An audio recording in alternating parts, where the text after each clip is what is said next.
Probably in addition to the discussing the pedestrian walkway on site, maybe those stand-up signs, you know, we see for pedestrian. Yeah, that maybe that's easy. It's something. It's visual. You're not looking. Right, and it slows traffic down. That's a nice good idea, you know. That's fine. Yeah. Okay. Any other comments? Okay. I would respectfully request that if you haven't made your secret decision, I would respectfully request that you consider an uncoordinated review. The only other involved agency is the state DOT, and I'm sure Ron can tell you from experience, they're not going to pay any attention to that anyway, and they're not going to elect to be lead agency. So, why put us through a 30-day fight? So I would ask you to respectfully ask you to consider an uncoordinated review in this particular application, and would also respectfully request that you direct someone to prepare a resolution granting approval. We will make these changes we discussed tonight. We'll specify the shielded lights. We'll specify the additional striping. We'll specify the additional signage, stop signage, all this stuff that we talked about. Good. Okay. We're already lead agency in an uncoordinated review. That was one of the first things we did. Declare lead agency. It's done. Yeah, no negative declaration or anything No, like I that. The understand lead that. agency's already established. It's us. It's an uncoordinated review. Okay, that's fine. So Ron. If you wish to direct me to prepare a resolution Right. for the next meeting for your consideration, I'll do that. Okay. Need a resolution directing Ron Gaynor to direct. Yes. No, I was gonna keep going. That's all right. To prepare comments that were addressed here for our review. Well, Ron's comments as well. Yes. All of Ron's comments are all yes. Correct. Can I get a motion, Neil? Yes. Yes. Second. Mary Ellen seconded. For Ann's sake. All those in favor? Aye. Aye, and I vote aye. Thank you. Okay, thank you.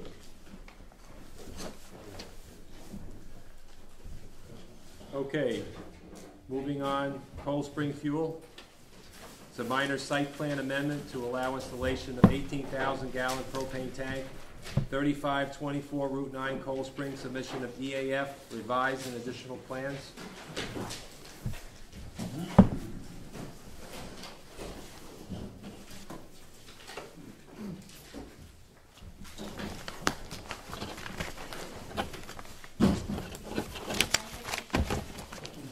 You need to stop? Okay, we'll stop.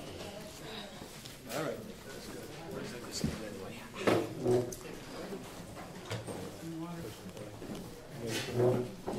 What happened to your car?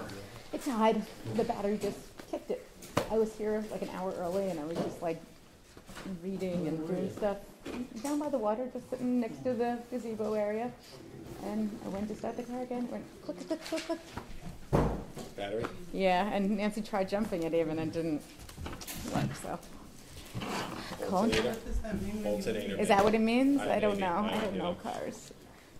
Does that mean I'm not going to get home tonight? Yeah, Jump on the train home. if you can't, jump it. I mean, I think it's an alternator. Yeah. Yeah, I don't know. I mean, it sounds like.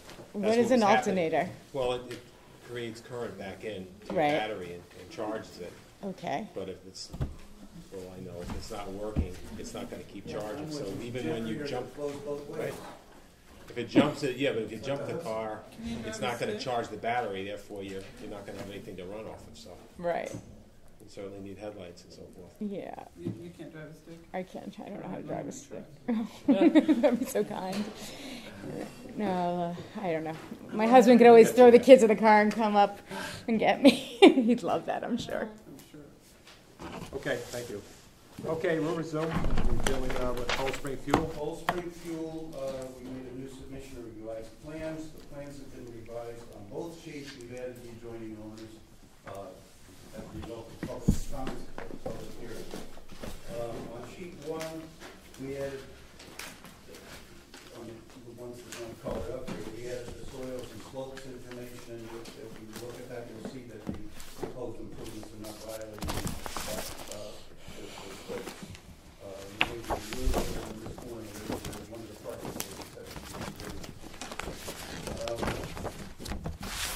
So essentially, this is our existing condition plan. It has been revised with those things. That was sheet one. We made some revisions to sheet 2, which is the actual site plan.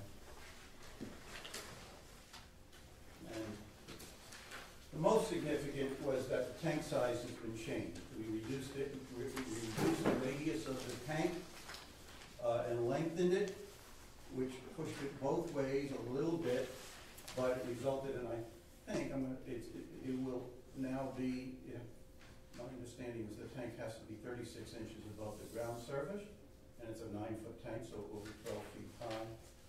So we'll have about 4 feet of the tank showing above the fence. We made all, and there was a couple of changes around the thing just to accommodate the different tank. The fencing surround has been changed. Mr. Gaynor had requested certain notes with regard to conformance with fire protection laws, regulations. We've done that. The existing fill station, although we specified that it was to be removed, we continued to show it on the proposed condition plan. That has been removed.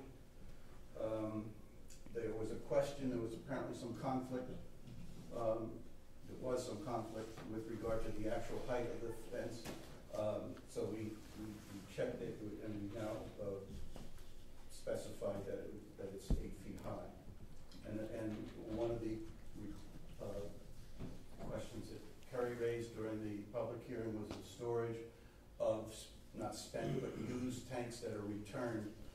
We've isolated a place within the fenced area where they can be put, and just when they're returned, they are partially made, sometimes filled, and the procedure is that the tanks are brought to the site.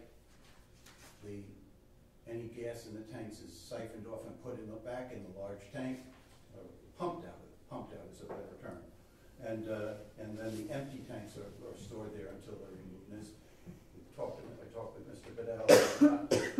There's room for about a dozen tanks, and after that he gets rid of them. There's just nothing that he uses them for, so it's temporary storage. So we actually reduced the height. I did say in the cover letter, and I've forgotten, that the height of the tank is going to be reduced. Height above the ground is going to be reduced from by 2 feet. So we also, at your request, completed a long form EAF for your consideration. We took the liberty of suggesting part 2 and completing part 3, which included a report from, which one it is?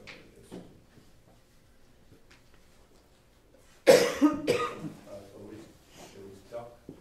John Hart from Duck Harbor Energy. Yeah, from John Hart, who's here tonight to answer any questions with regard to safety. And then subsequently we received a second report, and that was sent in. So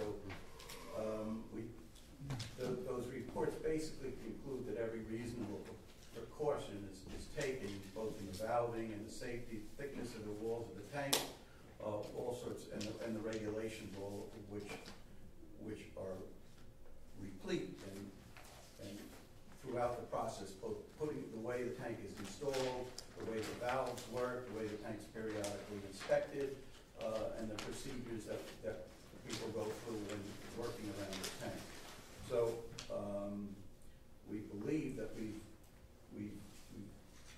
been responsive to and one of the other questions was with regard to site visits. If you look from the public hearing with regard to sighting, neighbors seeing over, they are really locked out by the hill. And if you look at the site plan with the without the coloring on it, with just the contours, you can see there's a rise here that is an effective screen to the neighbors. This is one of the